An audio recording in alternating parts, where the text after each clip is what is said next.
Councilor Martinez here. I'm up. You're up. Okay.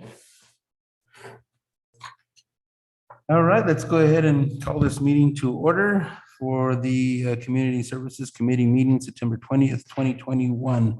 Can we have a roll call to determine a quorum, please? Chair Manuel Martinez, Present. Dennis Tim Salazar, Present. Peggy Sue Martinez, Present. Dorothy Valdez, absent. Bless you. We have a quorum. Thank you. Do we have anyone signed up for public comment? No, we have nobody. Okay, we'll move on to committee member comments. Councilor Martinez. I just want to say thank you to the staff for everything you guys are doing. As always, continued library, continued Lucero Center, and continued Stroke Center continue to do their job and serve this community. We certainly appreciate all those efforts. We did get the Please Help Don't Give initiative passed at last city council meeting. So that's something that we're looking forward to. And we have the red ribbon pledge cards on this agenda. So that's also something that we're looking forward to. The other thing that I wanted to mention is was the dedication that has been shown by Mr. Isaac Romero at the show and shine down at the plaza. That's some encouraging commitment and a spirit of Española that he has shown. And I really like to make a recommendation to the mayor that we recognize that. I think that a lot of times people have come through Española looking specifically for a low rider or looking specifically for an oldie car or just trying to find that nostalgia of that whole thing. And sometimes they don't get lucky. Recently on the evenings, on the weekends, I've seen a lot of people coming out and that's sort of beautiful. I've actually been taking out my camera and shooting cars randomly just because I think it's sort of cool. And I think it's something that we don't always get to see. So just the fact that he's there at the plaza and it's somewhere that is consistent and people know that he's going to have it every month. And it just shows the spirit of Española. So I'm hopeful that we can recognize those efforts at a full council meeting. Thank you. Thank you, Councilor Martinez. Mayor Pro Tem Dennis Tim. Yes, I thank you, Chair. If I could go back, I'd like to see if we could approve the agenda. I don't think we did that. Oh, I'm sorry, sir. Thank you. My fault there. But that's fine. So yeah, I'd like to make a motion if at all possible. Thank you, sir. I have a motion to approve the agenda. Have a second. Sure. Second. All those in favor signify by saying aye. Aye. Anyone against, same sign. Thank you, Mayor Pro Tem. Thank you, sir. Appreciate For it. catching that, sir. Any other comments, sir? No, sir, not at this time. I appreciate it. Okay, thank you. On matters from the chair, we have a discussion for red ribbon pledge cards for the local schools. Councilor Martinez has brought this up, and I agree with her that we need to continue this program that we do with the pledge cards. And after I was speaking with community chairs or community services director, Mr. Maestas, and I think he's come an area where we might be able to have some money to come out of that. And I'll refer this to Mr. Maestas, if you'd like, please, sir. Thank you, Mr. Chairman. So to answer your question, yes, I've actually made some communication with Veronica Marufo over at the Project Race.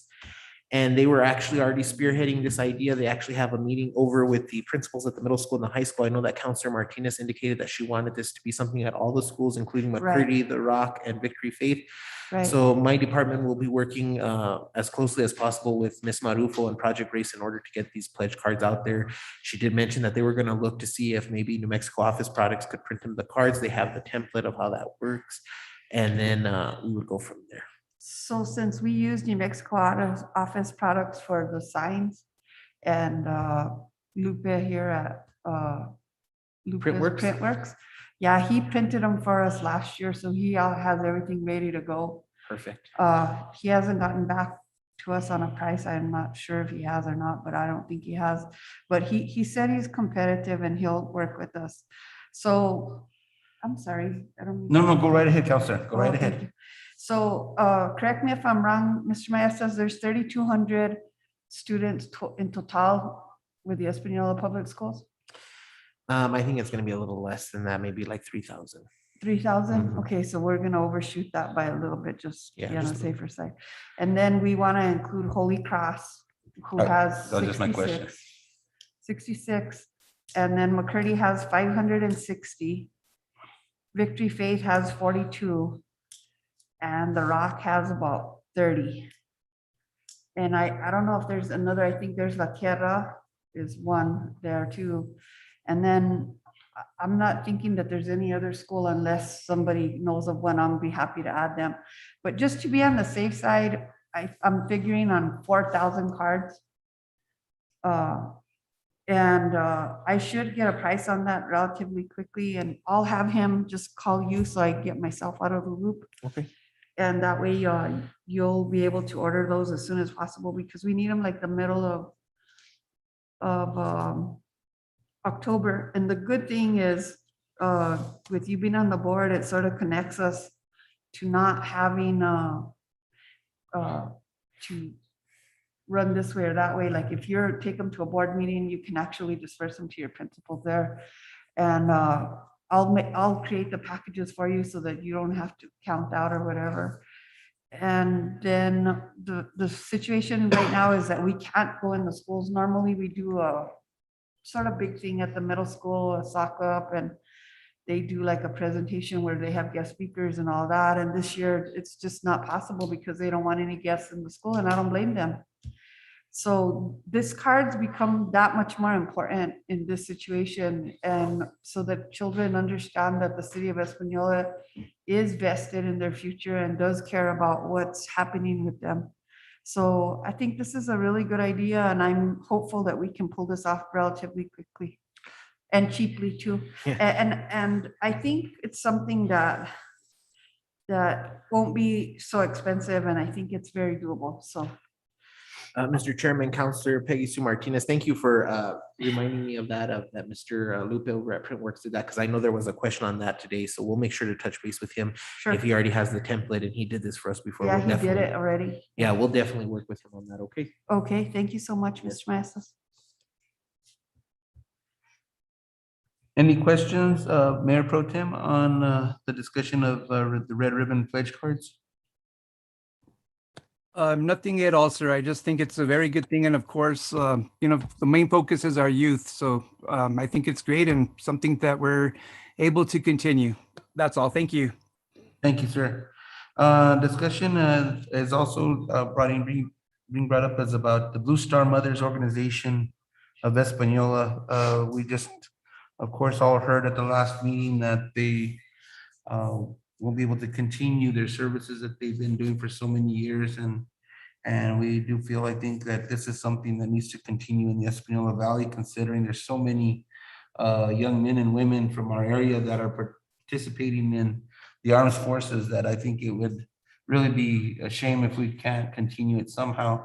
After speaking with Mr. Maestas, I know he was going to try and reach out to the veterans to see if they would be able to continue that or to spearhead it.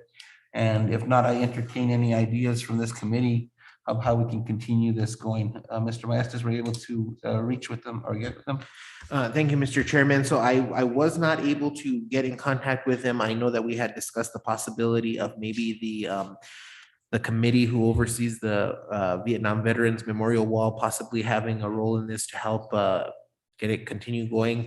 I haven't had any chance to get with him on that. I will follow up with him on that, but I mean, I'm certainly open to hearing any other ideas maybe that the committee members have and reaching out to that as well.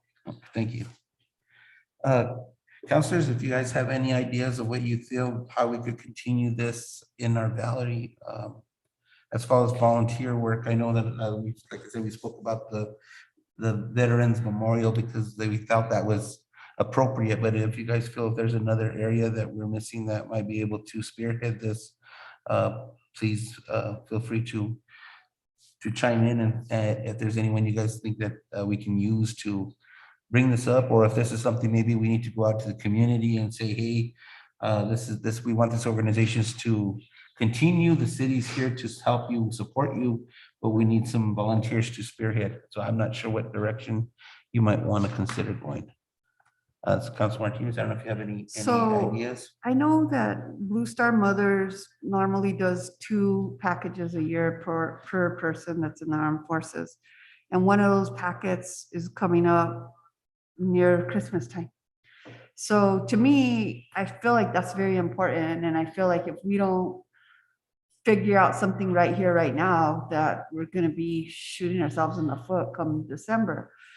So my thought was that this committee would take it over for this next shipment that goes out. Of course, Marilyn and Norma were willing to sort of guide us and show us the ropes. And at the same time, I feel like the committee should be actively searching for people to step up to this so much important need in our community. So I don't mind trying to help the situation out. It's a little bit of fundraising, but I think we could have one Frito pie dinner to cover it. We have the facility. I'm sure the staff could help us with chili beans. I don't know if that's legal or not. I think it would be since it's under $50, but I think we'd have to like figure it out. And maybe have like a Frito pie dinner one night, collect all the money we need to collect for it, and then have the day where they put it together. And like I said, it's chaotic perfectness the way they do it, because they set up tables all the way this way and all the way that way, and you just grab your box and you go from station to station, loading one thing In each box. per station. And then you hand the box over at the end, and then there's another group on the other side that's doing addressing and getting it to the truck, and it's controlled perfectness. It's beautiful how it works. Madness, but it works. So maybe if they would help us and this committee would go ahead and step up, even if it's just for now, for this December one, I feel like that's the most important issue we're looking at with this situation. Okay. So I don't know, I'd like to hear from the rest of the committee and see what you guys think. Mayor Pro Tem? Thank you, sir. As far as Mr. Maestas being able to get in contact with the committee that oversees the veterans, I think that would probably be a very good first choice to see the possibility and, you know, what comes up with that. Next thing I would think is, as you had mentioned, Mr. Chair, is to find a way to outreach for the community, to bring this out to people within the community. And I'm sure many people within the community have children, grandchildren, brothers, sisters, and so on, that are probably currently in the military. And then, of course, people that are veterans. And maybe that may be a little spark to kind of get things going. But of course, I'm open to any suggestions that, you know, we could possibly come up with to help to get this back off the ground. That's all I have. Thank you. Thank you, sir. I think like Councilor Martinez has also stated that we're kind of short on time when it comes to Christmas. I know it's only September, but it will roll around faster than we believe. I think we just need to get more in touch with those ladies to find out what it entails as far as how many packages, what they deliver, and what we're looking at, like you say, so we can see what fundraisers we can have to. Let me make a call and put this back underneath here somewhere so we can come back to it. Let me call her up and try and find out a little bit more information. Mr. Chair, if I could just real quickly as well. I think this is a great idea and I'm willing and ready to help in any aspect that I can. However, the other thing, in the best, as far as the city is concerned, we also want to take into account that if we do this, we need to be cautious because of the fact that it is, I don't know if it's considered a nonprofit or a 501c3. We don't want to put, 501c3.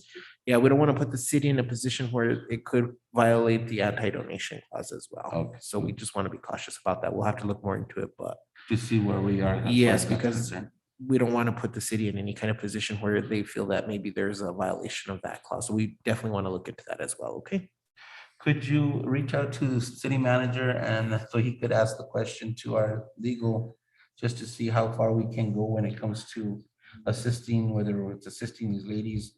I mean, I know we do when it comes to co-sponsorship, and that's perfectly fine, but if we're actually gonna be able, if we're gonna take it over per se, are we able to do that? Right, I will definitely do that. Then Yes, so sir. we can kind of see what our legal standing on that. If not, let's give them as much support as we can legally. You got it. And we'll wait, while you get some more answers, ma'am. She didn't take the call. She might be in church. Oh, okay. Moving on, I just have one more, matters from the mayor, matters from the chair. Just wanted to see what you guys thought as far as, I know this has been weighing on everybody's mind, in different times, but it's the homeless issue that we have and the places that they put up their tents. And I just want to see if, again, anti-donation clause, different things as far as the city utilizing some city property to house these people so that they're not jumping from property to property line as they get, asked to leave. I don't know if I know that I had spoken with Mr. Frost prior, and he was going to start looking into some of that, but unfortunately, he of course left. So I'm hoping this is something you can do, Mr. Maestas, to see if it's something we can do as a city, again, legally wise. And if we do, if we would be able to come up with a property area that we would be able to utilize for tents, so that way we're not necessarily kicking them out of here and there, but we're doing an option. Yeah, you can put your tent here, but you can't put it anywhere else, kind of a situation. This way it does show that the city is trying to help these people at the same time, but if you could kind of put that on your notes and see what we can do legally to do something like that, sir. Did you, Mr. Chairman, did you have a recollection of a property that was kind of being discussed or? At the time we were discussing the property where the old the old transfer station up on Industrial Park area. But with Amazon moving in next door, I don't know if that would be a good idea. No. Well, and so- the other thing there, Mr. Chairman, if I could as well, is that we have a lot of traffic that tends to go up there with people that go up to the Sportsplex. The Sportsplex tends to get very busy. We have the clinic up there. We have a school up there. So just that So, might be something. to I consider mean, as well. I think if we had I know that we have the property up in Eliano is an area, I know that we have that property up there. I don't know if that's something to look at. I'm not saying as a permanent. I think it's a situation that we have to look at how to work with it, but again, if we're gonna continue to tell these people to leave this area and this area, we have to have a plan of where they're going to go. Or it's just gonna continue from one property to the other, which is what we've seen. Yes, Mr. Chairman, I will definitely look into that and get back with you on that. Okay. Thank you, sir. Yes, sir. Let's go ahead and move on to the approval of the minutes for August 16, 2021, Community Services Committee meeting minutes. Do I have a motion to approve them? So moved. Do I have a second? Second. We have a motion to approve in a second. All those in favor signify by saying aye. Aye. Anyone against, the same sign? Okay, let's move on to discussion for recommendations items for full council. The first is the Beatrice Martinez Senior Center ICIP approval, Senior Center Supervisor, Ms. Dora Terrazas.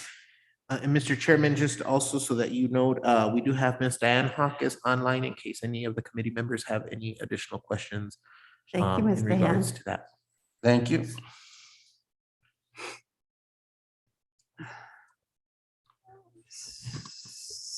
Thank you, Mr. Chair, members of the council. As you can see up in the ICIP, we are still in very much need of the vehicles, which is the first one that we put on there. We have the senior center renovations as well next. Then after that, we have the senior center equipment. Right now, we are waiting on some monies from a grant that we know we got last year, which is about $47,000 to get some equipment on the kitchen. As you can see, there's 1 through 7. It kind of explains a little bit more of what we need and what we're going to be using that money for. So hopefully we can get some of those now with the ICIP. Any questions, counselors?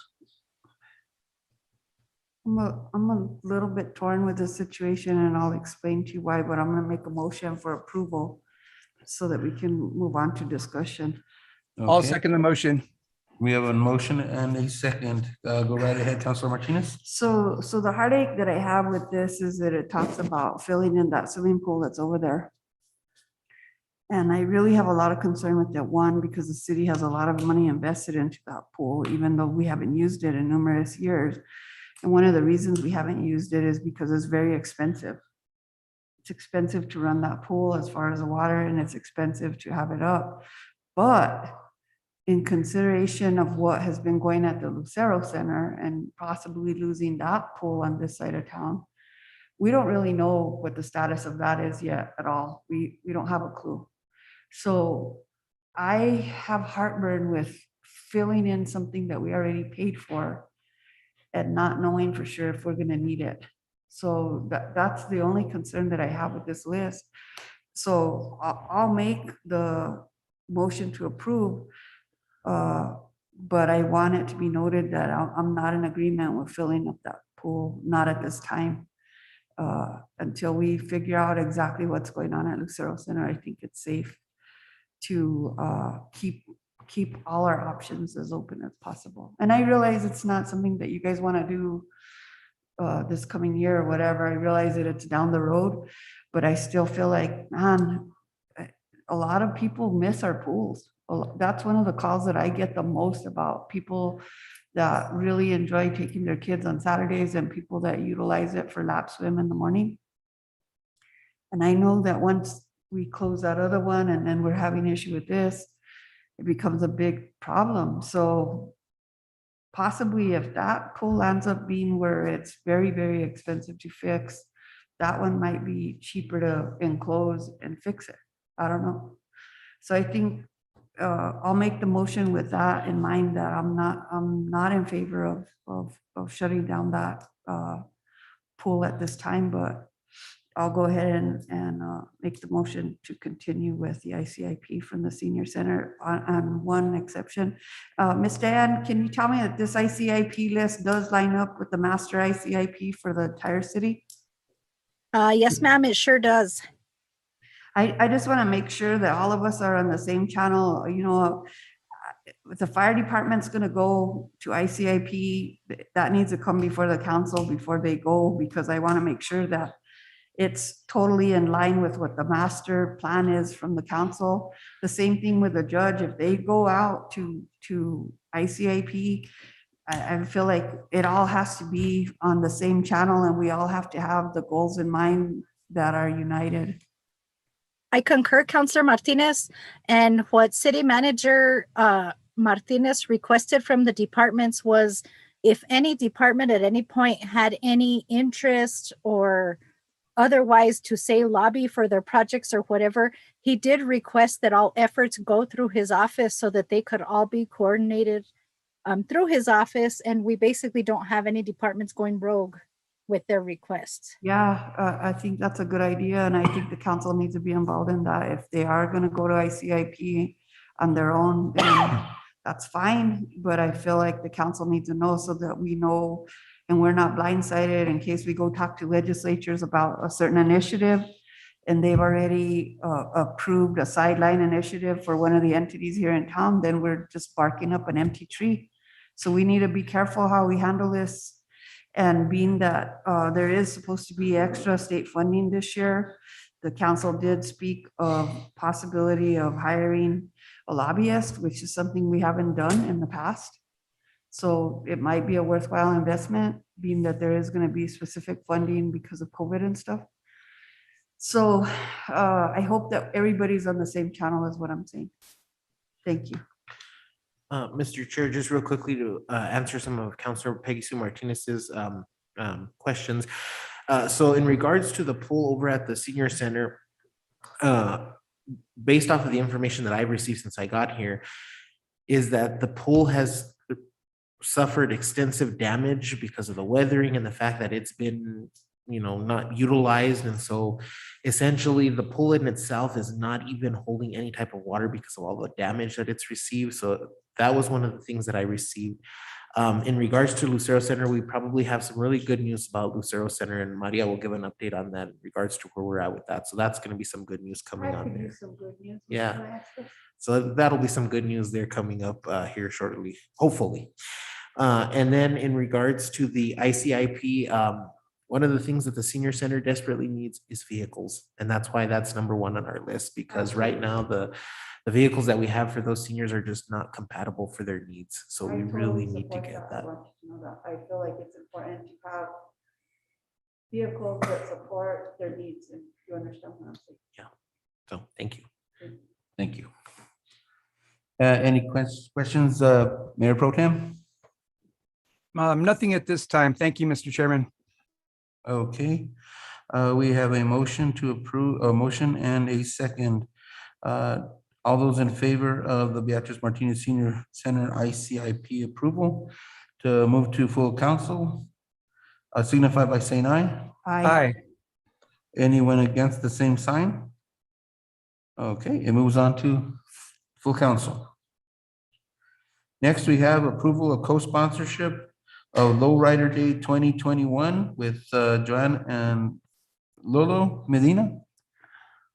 Are you guys, are they gonna present? You're gonna Thank you, start? Mr. Chair. So we did receive a request for co-sponsorship for Lowrider Day 2021. There will be some modifications in what people are used to seeing, in the fact that it's only going to be a one-day event this year. And I'll go ahead and let Joanne and Lolo discuss more on that. But the city is working in collaboration with them to get this going if it gets approved. And we are aware that, and they've been made aware that in regards to the situation with the health pandemic, if things should change and restrictions should change, the event would have to be modified as far as what would be happening. So just so you're aware of that. So I'll, Joanne, if you want to come up and give them a few words, and answer any questions they might have in regards to the specifics of the event, that would be great. It should be on. Is the light on? Yes, Okay. thank you. So we are just doing it for like a one day this year because of everything that's been going on with this pandemic.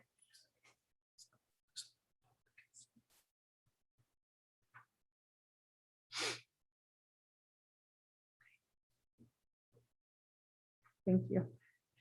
So again, we're gonna bring it to one day this year, and hopefully like next year, if everything's opened up again, we'll do our 2 or 3 days. But we just wanted to keep it alive and going this year. So we did move it to October.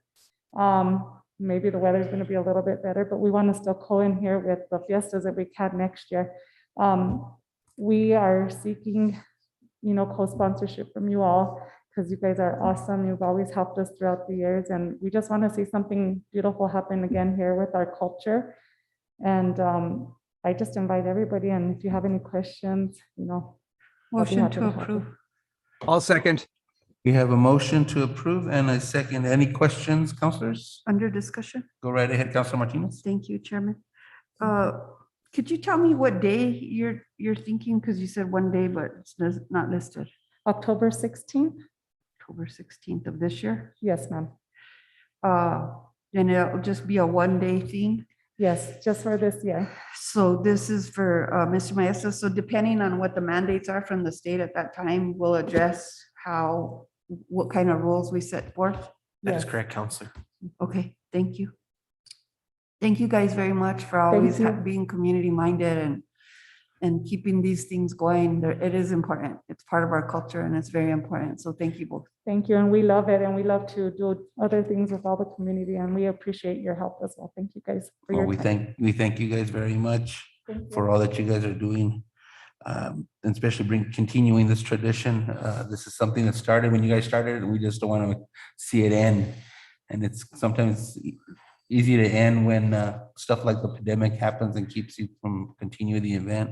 So thank you for bringing this back. Okay, counselors, you have the approval for co-sponsorship for Lowrider Day 2021. One-day event on October 16th, 2021 with, of course, if there's any mandates or many restrictions that are made, it will be modified based on the health issues at the time. We have a first and a second. All those in favor, please signify by saying aye. Aye. Aye. Anyone against, same sign. Okay, it gets moved to our full council for approval. Thank you, guys.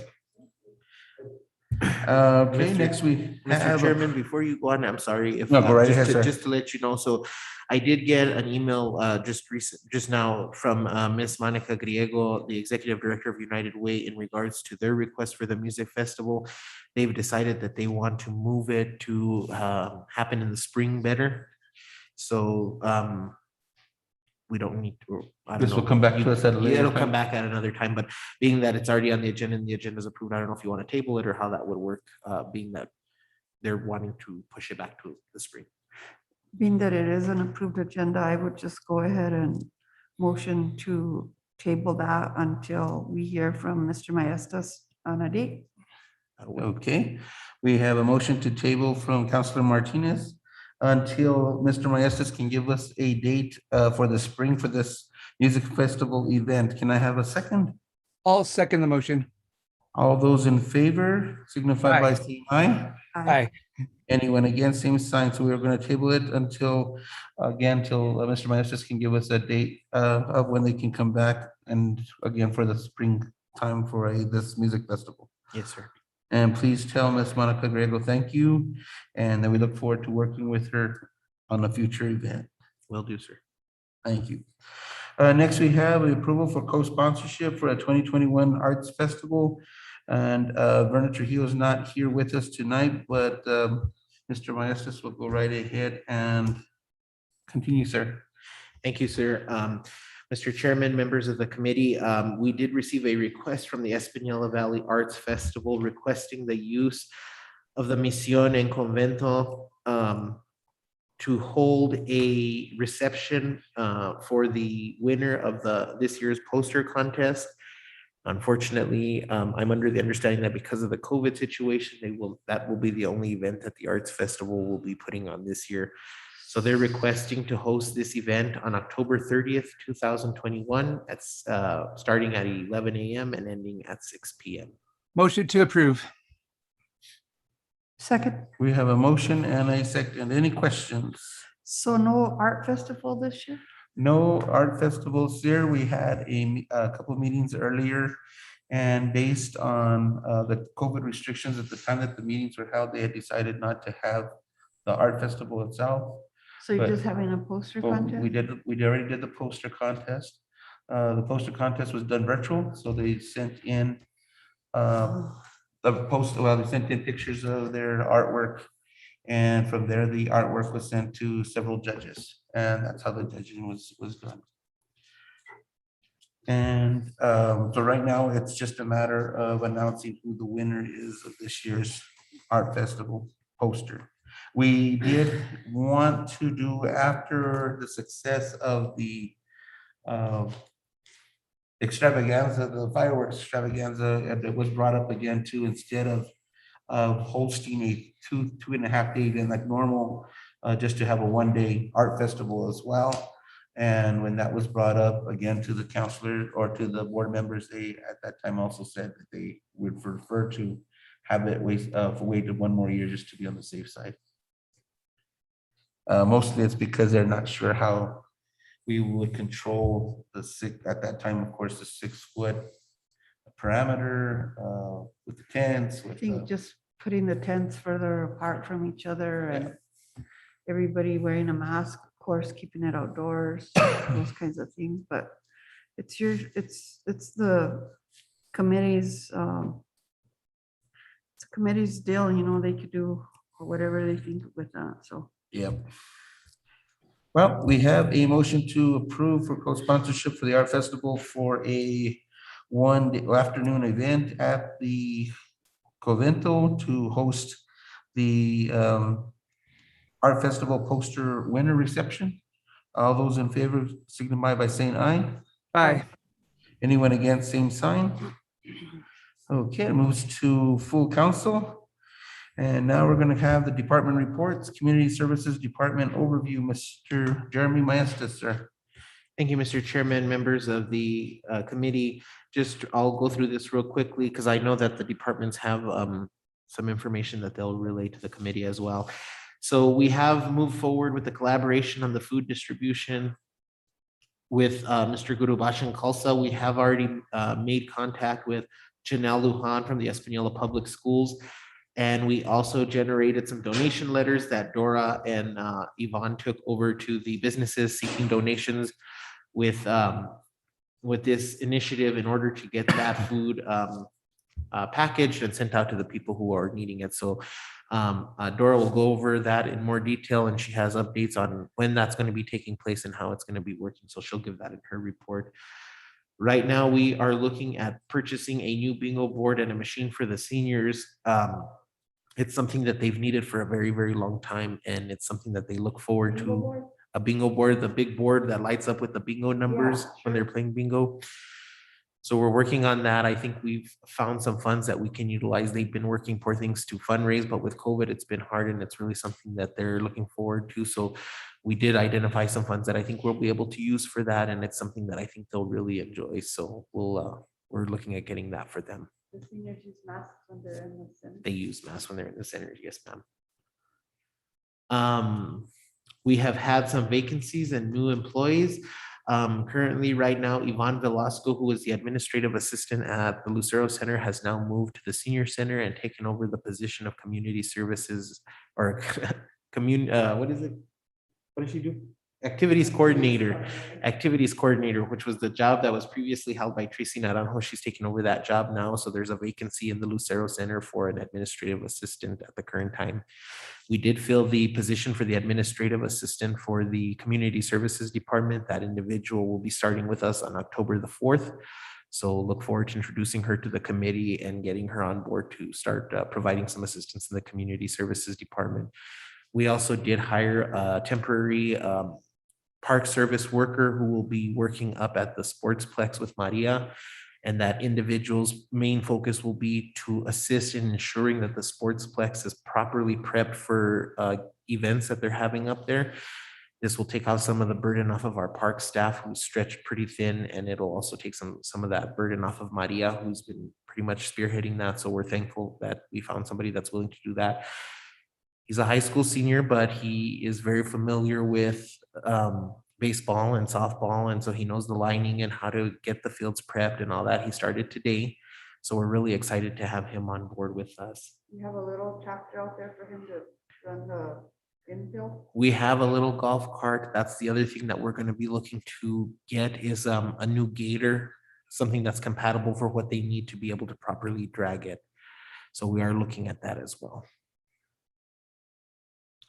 Go ahead, The Counselor. judge had a chapter that he put in for last year through ICIP. Possible that might work out for you guys. Okay. Does the court still have that tractor or? Yeah, I'm sure they do. Okay, I'll definitely look. into I'm that. not sure they do. I shouldn't say that. I've never seen it physically, but it's something to look into if we can utilize it, especially if it's up there in that area. If we can sort of just cross the road with it and do what he needs to do there, Okay. that'd be good. I'll definitely look into that, Counselor. We've continued, or excuse me, I've continued monthly meetings with the community service department supervisors and staff to get frequent updates on what's happening in the departments, addressing any kind of issues that are arising in the departments or answering any questions. The Lucero Center pool update, it seems like we have, knock on wood, finally identified where the leak is coming from. And it's not as bad as what we thought, and it may be a simpler fix, but I'll let Maria go in more into detail on that in her report. Also, the Valdez Park, we will be starting a steering committee to start working on the projects that we had received funds for.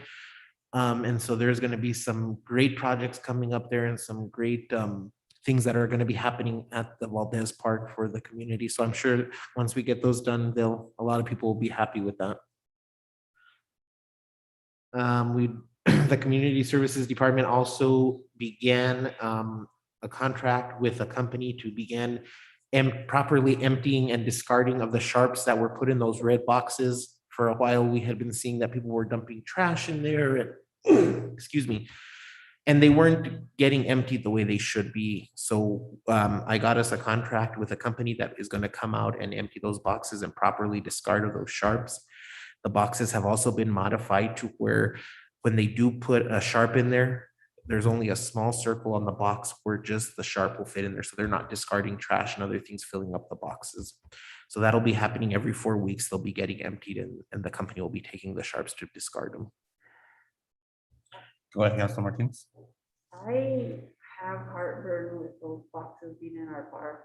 I just think that it's almost like saying it's okay for you to utilize drugs over there in that area, and I don't think it is okay. And I'm just being real. It's a I'm bad. really sad that we as a community have become like sort of accepting of these things. It hasn't solved the problem of having no needles thrown in the park.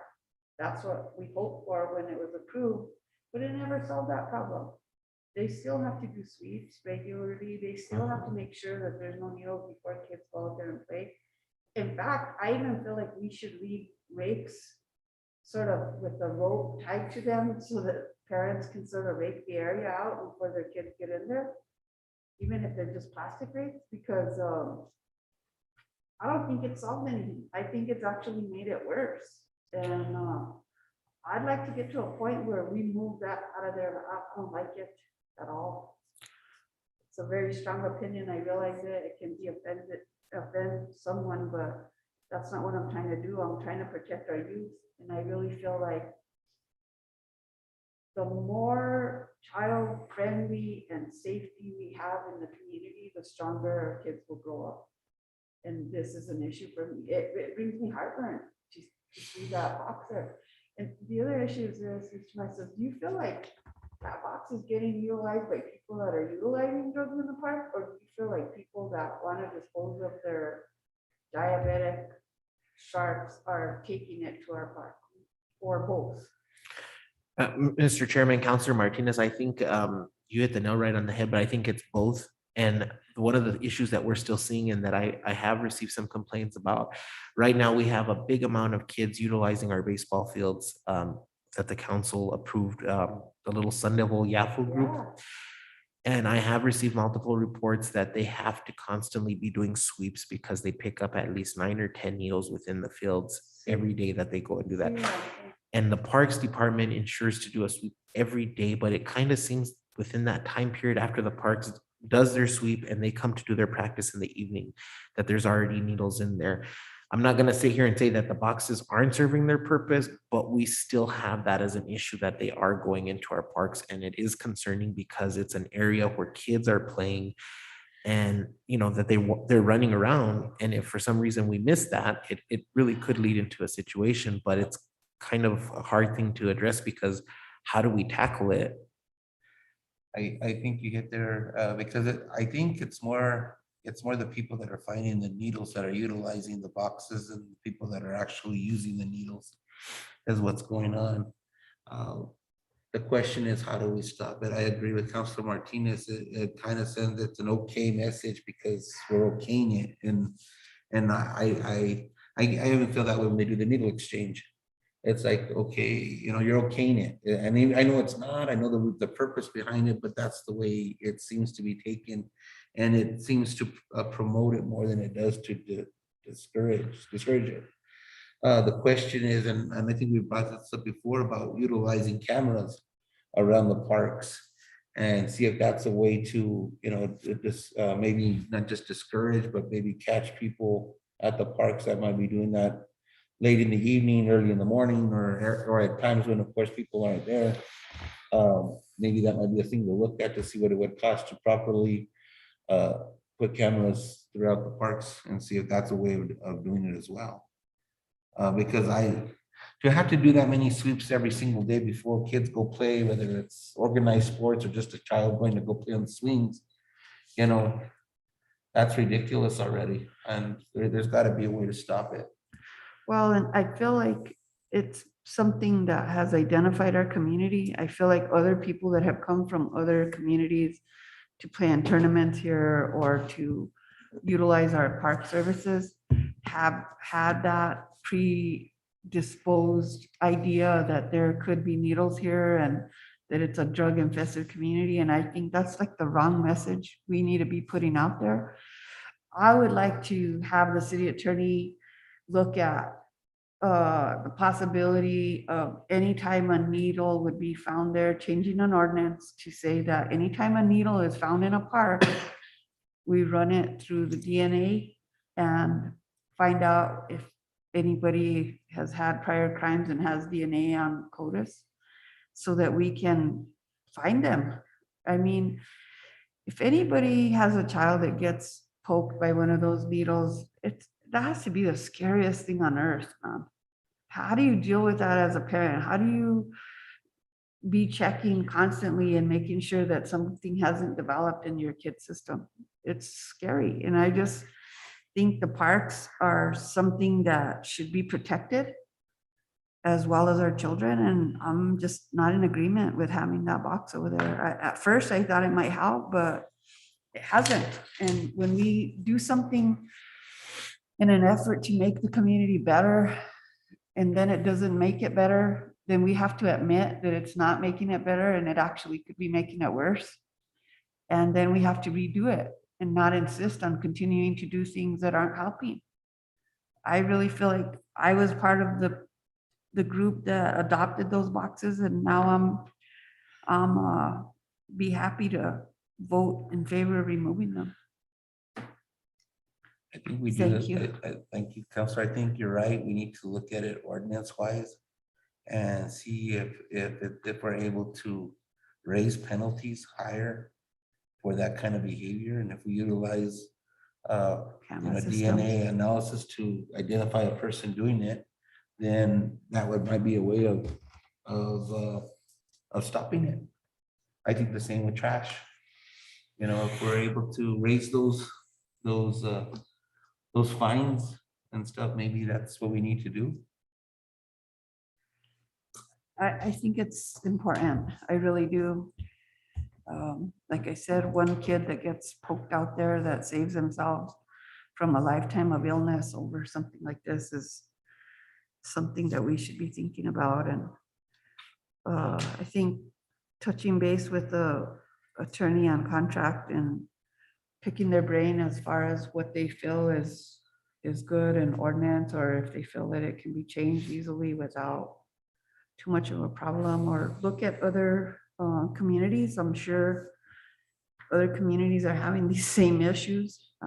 Drugs are not specific to our community. They're all over the place, even though it seems like we're a little more inundated with the situation than anybody. But this is something that I really would like to see change. I mean, when I think about us not wanting needles in the park and then having the box there to dispose of them and then not using the box anyway, that's crazy. So I think it's time to rethink it myself. Maybe we could put this on the next agenda meeting as something and touch base with Mr. Noham and see what he thinks about this situation. I think if you could do that, sir, and then touch base with the attorney and see what we're able to do. Maybe if you could speak to your counterparts in our neighboring cities and see what they're doing to combat this type of behavior in their parks, if they're having that issue. And, you know, maybe it's something we can look at adopting as well. Mr. Chairman, Counselor Peggy Sue Martinez, definitely, I will definitely reach out and see what they're doing in neighboring areas. One of the advantages that we have is I do sit on the New Mexico Recreation and Parks Association. I actually just became the president of that organization. So I will definitely reach out to our counterparts and see what they're doing more specifically, maybe like in Bernalillo County, places like that where they see a lot of these issues. I do want to say that our Parks Department does a phenomenal job in trying to keep up with it, but it is definitely an issue that we need to address. It is definitely a safety concern, and we definitely want to ensure that when people are visiting our parks, that they're enjoying them safely and that they're having a good time and that they're not having to be concerned as to whether or not their child is at danger of being poked by a needle. So we will definitely continue to do our best to ensure that the parks remain safe in that aspect.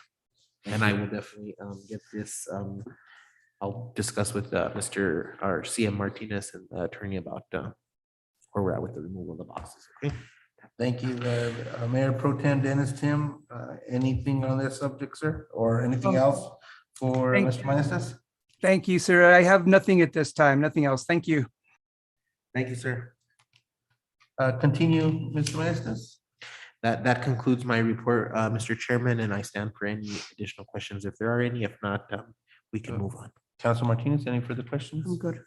Mr. Maestas, I just want to say it's nice to see the fountains on at the plaza throughout the days and stuff. There's several times I've gone by through there and it's nice to see Beautiful. them on. Beautiful. Question, there's that, I don't know if it's a fountain or a pond that's towards the road area. I've never seen that on in all the times I've ever been at the plaza. Is there something, is the pump not working or what's with that particular? So, Mr. Chairman, members of the committee, so the full credit for the fountains goes to the GSD. They're the ones that handle all of the fountains, and they've actually left it on running a lot longer this year. And it's amazing to see the amount of people that come from all places throughout the United States and the world that actually come to Española, and that's the first place that they want to go see is the fountains. And we have people that come and take pictures there, and they really enjoy it. So they're actually getting ready to turn them off here soon, because as the fall months are coming, it's harder to maintain them because the leaves fall and they get into the fountains and it plugs up the system and stuff. So they're getting ready to shut them down for the winter here soon, but they have been on a lot longer than what they typically have been in the past. So it's been nice to see that. In regards to your question about the fountain in the front of the plaza, I did question that to our general services department. And basically what my understanding was of that fountain was whoever approved for it to go in, when they put in the fountain, they put it in where there's no plumbing run to it. And so basically what happens is the fountain works, but in order to get it to work, they have to bring in a water truck to fill it up. And so at this point, I'm not sure what general services plans to do with it moving forward. My understanding is that the consideration of possibly having it removed was there, but that's one of the reasons why it's not on, is because they need to haul water to it. And then I'm not sure if because it hasn't been on, if there's other issues with it. That would be something for Mr. Sargent. They could run a water line relatively easy to that place, right? I'm not too sure about that, but I mean, I would think, I don't know. Yeah, because there's water throughout the. Yeah, I'm not sure, but that was the information that I received when I did question it. So I'm not too sure what they plan to do. And I probably shouldn't have said anything as far as that goes. Maybe I'm talking out of turn, but that was the information that I received in regards to it. Okay, because I would like to see that fountain, like it's right there in the front of the plaza. You're driving by, that'd be a great attraction to see right. Yeah, it is. It is a nice thing and people do enjoy it when it's on. But again, like I said, that would probably be something Mr. Sargent would have a better answer on. Okay. Another thing I'd like you to, in fact, we can talk with Mr. Sargent. I brought up to him prior, was looking at adding more lights in the plaza. Okay. Especially after speaking, of course, with that possible music festival. Anything gone at night, we already know it's going to be pretty dark on the plaza with the minimal lights that's there. So I was hoping to see if we can look into some lighting, even if it means utilizing solar lamps. I think now they make some that look like the old fashioned type lamps type of lighting but they're solar. Maybe it might be something that we can look at for the plaza area. Okay. I will definitely talk with Mr. Sargent about that, sir. Thank you, sir. Yes, sir. Okay, let's go ahead and move on to Espanola Public Library reports. Ms. Sherry Aragon.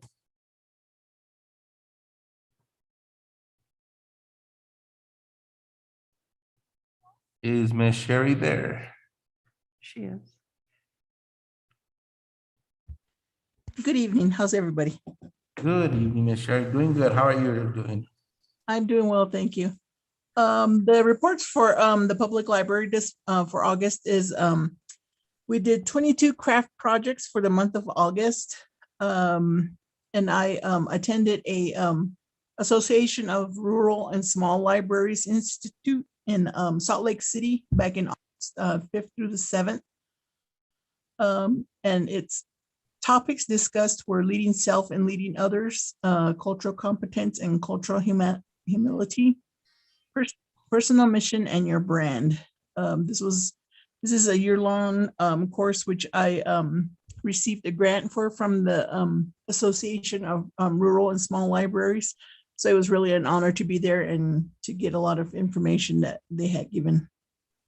There's only 30 librarians in the United States that were chosen, and I was one of the 30. So that was really exciting for me.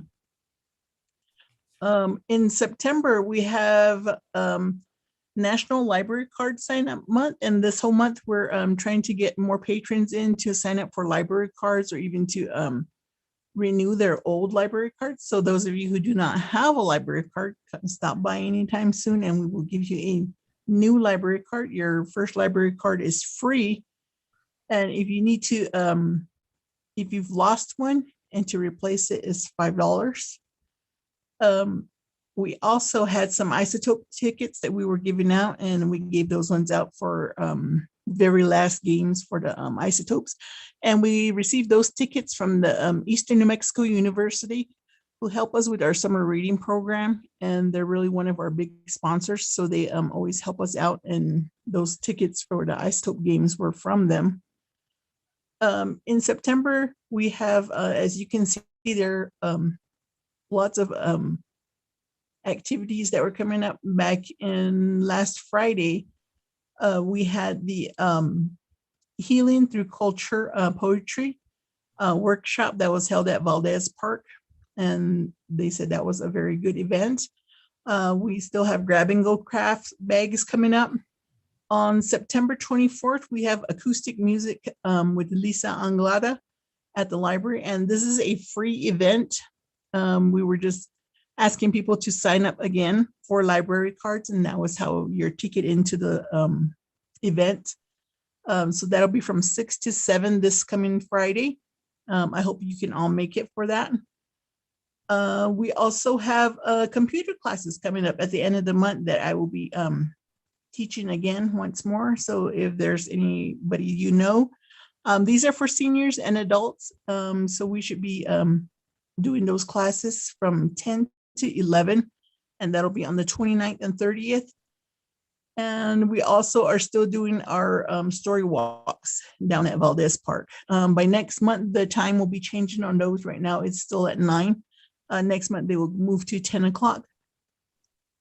And our statistics for August, I know it's just July there, it's a typo. August was 941. Which our numbers have, really vary back and forth compared to 2020 from last year. But there are some where our numbers have moved up quite a bit. And as in our revenue, we went to 340 for the entire month of August. And last year for August, it was 211.20. Those are all the activities and events that we have coming up. The reason why we have Lisa Anglada coming on Friday is we're also going to start celebrating National Hispanic Heritage Month, which started on September 15th and goes to October 15th. And we have other different events coming up also. And I will keep you informed of all those events that we have coming up. Any questions? Councilor Martinez? Thank you, Sherry, and congratulations on being invited to the Rural and Smart Communities Librarian Conference. Thank you for representing our community, and thank you for you and your staff for everything you do at the library. I'm curious as to the story walks, how that's going and how many participants you're getting with that situation. Thank you very much, Councilor Martinez. Yes, our story walks, we start them at 9 o'clock, and we usually get about maybe 6-7 participants right now. Before, during the summertime, we were getting a little bit more, but now that school has started for some of the kids. And then right now, it's still too early for some of those toddlers to be getting up. So why our numbers have gone down, and there's probably at the last story walk, there was 4 that showed up. So now that in October, we're going to be moving it to 10. So I think that's a better time. I'm also curious about what we're doing for Halloween festivities. Are we doing anything specific? And I had this thought that it would really be cool to do some kind of a story walk at the convento and make it like spooky at every station. And that way, when people were out taking their kids trick or treating, like early evening, like 5 to 7, 5 to 7:30 maybe people would go ahead and stop and do the story walk there at the convento. That would be really cool. Yeah, that's a really great idea. Thank you for that. I have my programs coordinator, Lucy Pena. Right now, Uh-huh. she's working on doing the trick or treat drive-through again. That we, Drive-through. yeah, we had the same event last year and it was a really good turnout. I think we gave away probably about 250, 300 Halloween bags. Oh, And of wow. course, we had social distance, everybody had masks and we were just the candy, we had pre-packed candy and put them in bags and we're just giving them out as they were driving through at the senior center. And at that time we had the library, recreation, senior center, and I think it was Project Race and the city clerk's office. And I think one other department, Gabriela from the arts, Northern Arts Center. They were all there and we were all helping and it was a really great event. So Lucy is getting all that together. She's coordinating that whole program. And they had a meeting last Monday. And I think she sent out some meeting notes this past week. And she's going to update everybody and she's going to get another meeting together so we can get that going again. She also asked for donations from staff, right, about this giveaway? Yes, correct. And that was for a lot of the kids that we can, serve more kids. And we had some stragglers last year after we gave all out our candy and everything else, all the bags. There was still some stragglers that were coming in. So we, went and grabbed some other quick things and brought them back and we gave them out again. Awesome. Thank you so much, Sherry. You're welcome, Counselor. Mayor Pro Tem Dennis Tim, any questions or comments for Ms. Sherry? I have no questions or comments at this time. Thank you, sir. Thank you, sir. Ms. Sherry, again, congratulations for representing City of Espanola, and I know you'll do a great job, ma'am. And I can see you have your calendar well filled up, so. Mr. Maestas. Thank you, Mr. Chairman. Councilor Peggy Sue Martinez, just to give you a little bit more information as to what Ms. Sherry was talking about. So we did have the meeting for the drive-through trick or treat on the go. And that's looking like it's tentatively scheduled right now for October 29th from 3 to 5 at the Beatrice Martinez Senior Center parking lot. And we do have all the same people that participated last year. They'll be participating again this year, hopefully. And I believe she also mentioned that she had reached out to Del Norte. And she also did indicate that she had sent out an email or a memo to counselors as well if they wanted to participate in that. So just so you have a heads up. So do you have specific types of candy that you want for those bags or anything? I think anything will go. What they'll do is they'll put them in little Ziploc bags. So probably just like the little snack size would work. Little candies? Mhm. Okay. So that'll work. And that's scheduled from 3 to 5 tentatively. And of course, there could be some changes from here to there, but that's what we're looking at for right now. And we should drop those off at your office? You can drop them off at my office or you can drop them off at the library. Okay. Right. Okay. Thank you. Yes, ma'am. Okay, well, thank you, Ms. Sherry, for that. All right, thank you, Chairman. Thank you very much. You have a great evening. You're Next, welcome. thank you. Yeah, next we have Recreation Department report with Ms. Maria Sandoval. Good evening, everyone. Thank you so much, Chairman Martinez. As for the month of August, we basically have had not a bad month, to say the least, in regards to the number of patrons. And of course, all this is due to, as all of us know, the pandemic. But we're still doing pretty good on the end as far as the patron count. The total of 1,414, believe it or not. And in regards to aquatics, Ranchitos Pool, obviously, because of Lucero Center being down, we will be extending to October if possible, obviously because of the weather one. And I know that in between, I want to say noon to like 3 or 4 in the afternoon, it's pretty hot so far. But we are basically hoping that the weather kind of helps us out a little bit so that we can continue to have people go and swim, as you mentioned, Councilor Martinez, Peggy Sue Martinez, in regards to having people go and enjoy the pool. And so far they have been able to do that. We are happy to announce that 2 part-time lifeguards, which are right now still working, Ms. Nayeli Carmona and Cameron Lopez, have joined us as part-timers. They've actually asked to work longer hours when and if they do not have full days at school. So they wanted more hours there. And of course, being teenagers, they kind of figured their paycheck during the summer to now it's kind of low. So they're asking for more hours. So it's kind of funny on that end. As far as recreational activities, the men's softball league has ended. I'm glad to announce that. The mixed co-ed softball league has started. There are 6 teams there. Fitness exercise is ongoing.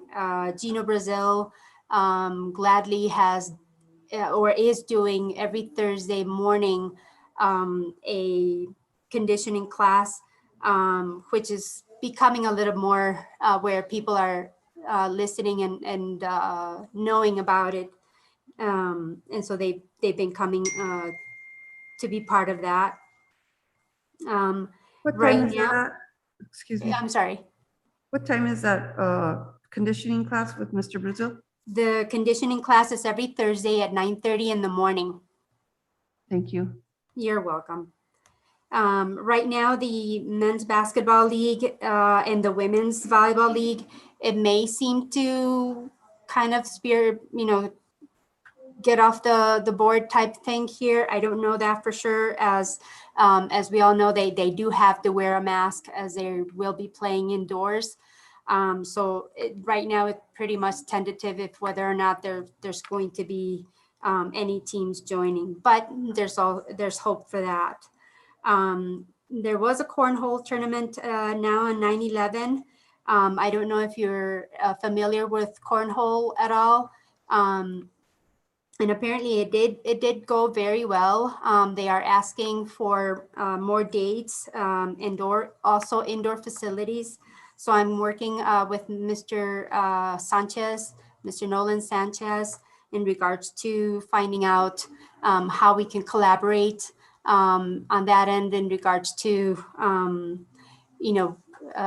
facilitating whether a league or more tournaments or however that can go on that end. So we're still working the kinks on that end. As for the Lucero Center, it is very fingers crossed and incredibly hopeful that Mr. Rusty from Pool Pro, his last name is Fosnaw, he will be coming in Thursday after lunch in order to pretty much let us know in regards to what specifically as far as scope of work can be done regarding the particular issue that we're facing. We do seem to have a particular grasp as to what is really wrong with our pool. It seems like it's more on the gutter system. And so right now the pool is almost, I want to say 3/4 empty. And so it would be pretty much a little bit easier to find out what exactly can be done up top as far as the gutter system is concerned, and possibly into the surge pit as well, to have that taken care of. a gentleman by the name of Mr. Brian Hoffman, who was one of the people that actually worked on this particular pool when it was actually constructed back in the 70s. And he has worked on pools and all that. When he came in today, this morning, to see what was going on, he was actually referred to me by Miss Louise Mills, a very long time patron of ours, pretty long time. So anyway, she basically gave me his name and number, and so we got in touch. He came by and he says, "Oh, this particular scope of work I don't do. I do, big pools but little things like this is a project, for someone that can actually try to do gutter systems and that." And so he basically didn't know who to refer me to on that end, because he's now pretty much, I want to say maybe close to his 60s. So he's not really doing much of that except for residential, what do you call it, spas and things like that he's working on. So, but I have to say that once Mr. Rusty Fosnaw comes in, we are hopeful that we have that under wraps and figure out where we go from there as far as getting a gutter system in place for that. Any questions so far?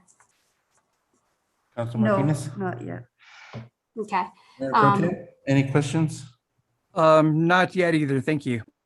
Okay, go right ahead, ma'am. No problem. The Espanola Public School, as most of you have knowledge, the mini Olympics that I am so hopeful that I hope that it can happen end of March, beginning of April. I'm sorry, end of April, beginning of May, both M and A. Anyway, they have gotten back to me, and right now they are not willing to approve the use of the high school stadium in order to host the mini Olympics. So I'm like I said, I'm still hoping for that so far. The firefighters, as a matter of fact, will be throwing a tournament, which we are working together with them, a softball tournament. And so what they do, and I don't know if whether or not you're aware, what they do is a fundraise in order to help out individuals with cancer patients and things like that. So that's something to look forward to, and it'll be October 16th. October 29th, also there will be a Halloween Howl. It's a Friday night softball tournament. It's a small softball tournament kind of thing with 8 teams. This will start at 6 p.m. and it will end around 3 o'clock in the morning of the 30th of that month. Other than that, I stand for questions. Mayor Pro Tem Dennis Salazar, any questions, sir? Thank you, sir. I don't have anything at this time. Thank you. Okay, Council Martinez, just step out of the chambers for just a moment. I don't have any questions myself, ma'am. If you want to hold on the line for a moment, we can continue. Sure, no problem. And just in case Council Martinez has any questions to follow up after the next presentation, she can ask you, ma'am. Sounds Thank good. you. Thank you. With that, we'll go ahead and go on to the Beatrice Martinez Senior Center report updates. Senior Center, Ms. Dora Terrazas. Good evening, Mr. Chair, councilors. As you can see, our revenue has almost doubled from last year. We are getting quite a bit of new seniors coming to eat at the center, and I know that it might be because the county senior centers are closed. We seem to be the only one opening, but we're getting through it. We're a little short-handed as we have a vacancy there for part-time kitchen assistant. If you know of anybody, send them on over. We do have a hold on the Zumba rental that this lady used to do in the evenings. Because of COVID, they're being a little more cautious with their children and stuff, taking it there. So they haven't had that for a while. We do have the Family Learning Center that has actually moved on this school year with the Espanola Public Schools on getting their lunches. So that contract was not renewed for this year. We are getting more and more rentals for the facility. We have actually rented the 2 offices that the Taos UNM used to rent in the stroke center. So we are going to be utilizing those again. The next ones with the ICIP, we have actually going to start getting some equipment for the kitchen, like I said before, and hopefully get some money soon for new vehicles. As Mr. Maestas had stated, we are much need for those. We do have the project that we have ongoing as well now, hopefully with Mr. Gurwachan Khalsa, the county, the city, and the schools. His vision was to help those in need of food in the north part of the state. So we have collaborated with all of these people to get those boxes to people in need. So we believe we're going to be getting the shipment of the food that Mr. Khalsa is going to be sending over October 8th. We're going to be getting some volunteers with the Espanola schools, the ROTC, and some other organizations that they have there to be able to bag that food, to be able to set up the bags. There is going to be beans, rice, and he said hopefully some potatoes if he can send those over. So that's what we're going to start with first and see how that goes. You guys are welcome to come and join us, PAC, as soon as we get confirmation on the date of delivery. I will be contacting everybody so that we can start bagging those and send them off. Okay, thank you. We're going to pause for just a second. Council Martinez, you have a question? I just wondered if we touched base again with the woman that came in to talk about feeding the needy in our community during our regular council meeting. Remember, she talked about neighborhoods, feeding neighborhoods, dollar donations from people here in our community. Do you remember we talked about that? Did we ever connect in any way?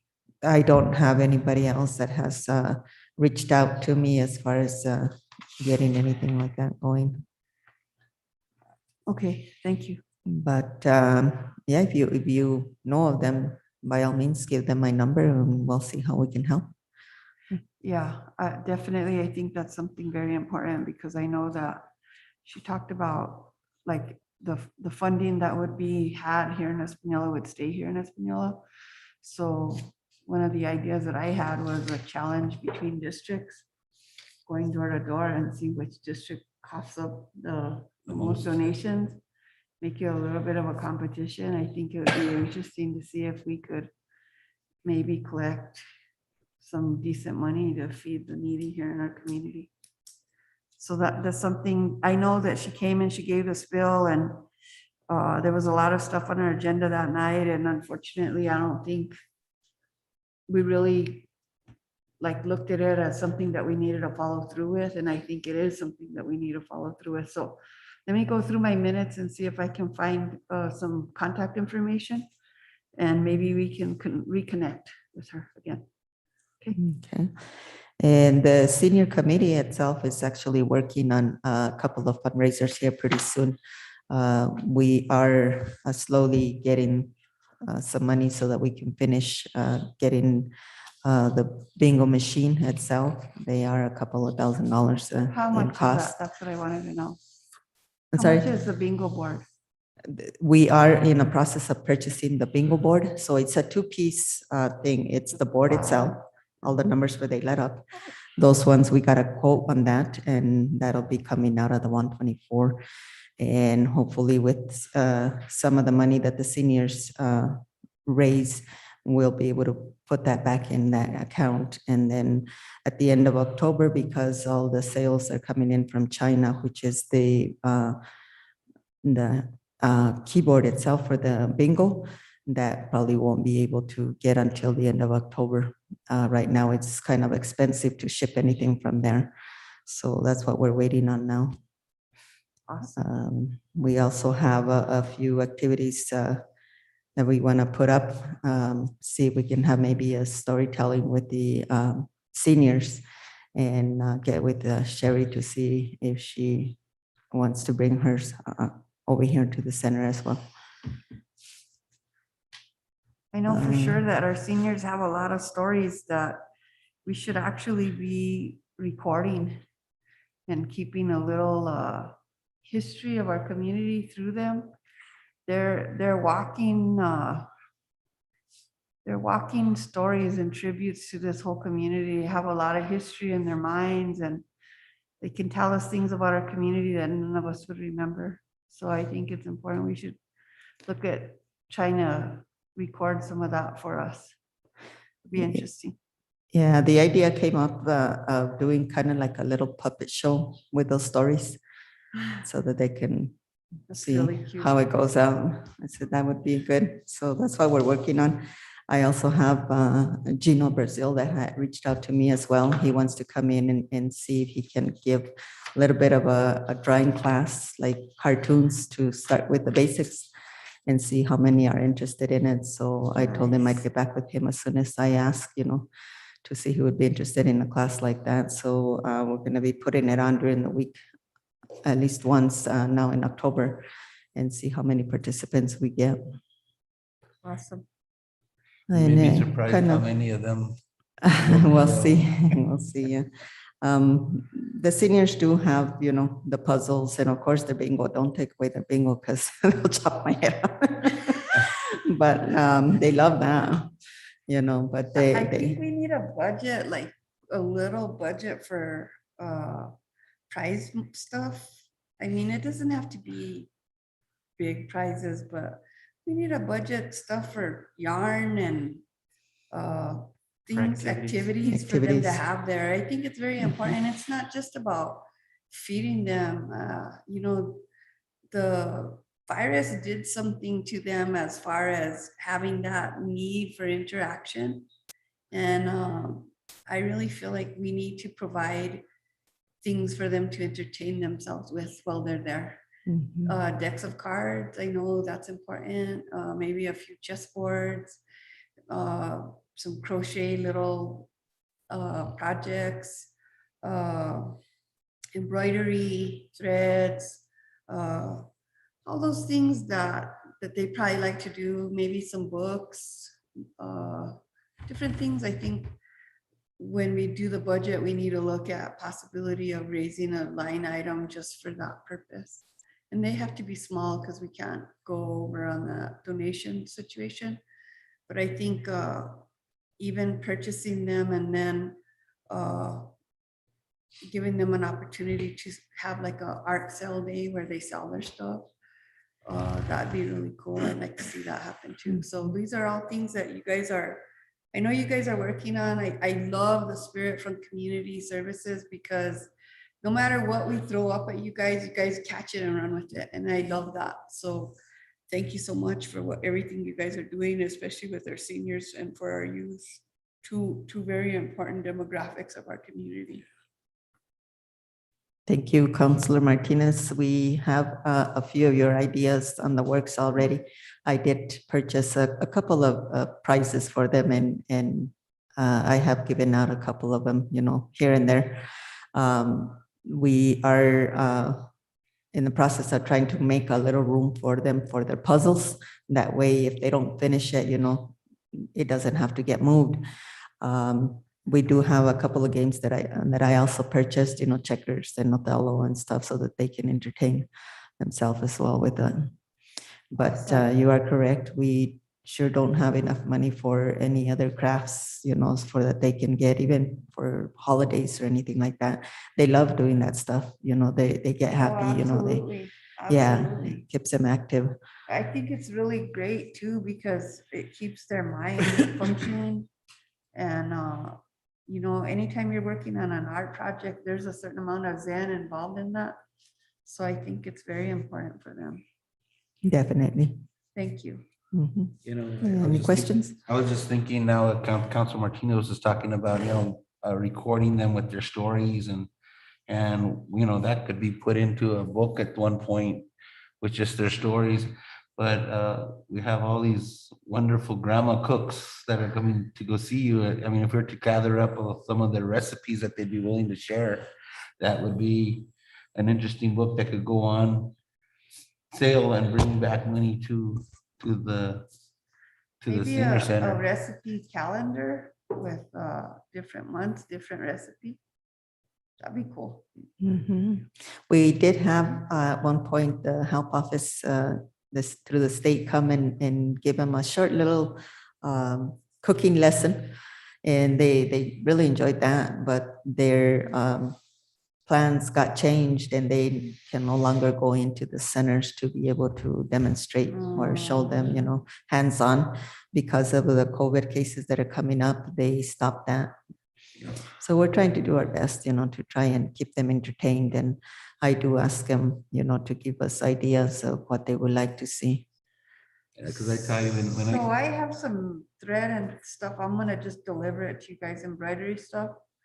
I'll get a few hoops and some iron stuff, iron-on picture stuff, and Mhm. I'll deliver that to you. And you can put them like in a little baggie and decide how much thread goes to each little picture, and you can make that one prize.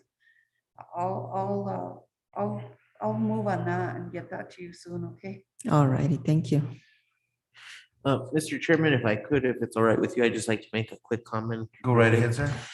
So I'm going now on my third month with the city, and I just wanted to say that I am very, very thankful for my amazing staff and the amazing work that they do for the community. The passion that they have and that I see out of them every day, considering, where we're at with the COVID and everything, and the fact that they're willing to go above and beyond for the people of the city of Española is really, really inspiring. They inspire me every day. If you go to the senior center, you'll see Dora constantly on the front line, serving people, helping people get in the van, bringing people to the senior center, which is probably the only contact they get all day. You go to the sportsplex, you're going to see Maria out there. She's not afraid to be lining the field or doing whatever she needs to do. Sherry, the same in the library, Ben in the parks. These employees go above and beyond every day to make sure that we have what we need for the citizens, especially in community services, which is such an important area for the members of the community. Because, when COVID happened and we had to shut down a lot of things, people, they went through something like Counselor Peggy Sue mentioned. They went through something where, being locked up and not being able to be out. And so community services plays a really big part in that. And so while we're able to, we're going to continue to provide those services to the people. We're going to continue to keep our pools open. We're going to continue to keep our senior center open while we're able to, so that they have the access to that at this point. So I just want to say thank you to them, because they really do a phenomenal job with their staff and in their respective departments. Well, thank you, sir. That's great to hear that coming from you and from your position, sir. They are a fantastic staff, and I'm glad you've been here, sir. You've done a great job for the 3 months that you're here. We look forward, as the restrictions get lifted, much more stuff that we're able to get done through community services. Any other questions, sir? Mr. Dennis Tim, Mr. Mayor Pro Tem, any questions or comments there, sir? Thank you, Chairman Martinez. I just want to thank Director Jeremy Maestas for the comments and for saying that. And of course, for the time that Jeremy has been with community service, I think we have an excellent staff. And I think everybody within community services complements each other very well. And of course, the number one goal is, making the city proud. And of course, anybody that has any business with community services, to be able to get the business done, whatever needs to be done. And I think they do exactly that and then some, because they go above and beyond. And so I just like to thank Mr. Maestas for those comments. Thank you. Thank you. Well, that leaves us with the end of our meeting. We did, Councilor Martinez, we left out a recreational department before you could make any comments. If you had anything you wanted to say or any questions you have for Ms. Sandoval. Maria, just thank you for all your efforts at the Lucero Center and beyond, and your staff also. I walked out of this meeting because I want to take a call from Norma Herrera, but I didn't want to miss what you guys are saying, so I told her I'd call her after I get out of the meeting about Blue Star Mothers. But just thank you for everything that you guys are doing. We certainly appreciate you. Thank you so much, Councilor Martinez. If I may, when you talked about the incredible problem that we have with needles and as well as the homeless, there is, and if anybody can correct me, it takes a village. And with that, I mean that there's people that know who these people are. And when you mentioned in regards to, getting the ordinance passed and things like that, would it be possible then to have some sort of, I would say, not necessarily a fine, but how sometimes you lose something and you want to give that amount to that people in order for them to come up and state, oh, well, I found it, here's a ransom type thing. Perhaps we can try to do that. People are always looking for something to make money off of. And so if I see somebody doing something, oh, well, I'm going to report you and here's your money. Just, putting it out there. I don't know. I mean, there's always that. Reward for turning people in, that might deter people. Something that just crossed my mind when you were talking about that is, how much are we paying to dispose of those needles, Mr. Maestas? Do you know? Mr. Chairman, Councilor Peggy Sue Martinez, I think it came out to a little over 2,000 for the year, so it's about $188 per box per month. Okay. That could be our reward money right there. There you go. Aha. Glad you said it and I didn't. No, I knew you were thinking. My ears were turning like this. Thank you. We're done. So our next meeting is scheduled for October 18th, 6 p.m., same place. If anybody, same time, if anybody has any questions on that date, please get with our community services director. If that becomes a problem, then that we can reschedule if needed. With that, I adjourn this meeting. Thank you there, Mayor Pro Tem. Good night. Thank you, guys. Thank you, Mr. Chair. Good night. You have a good Good evening. night.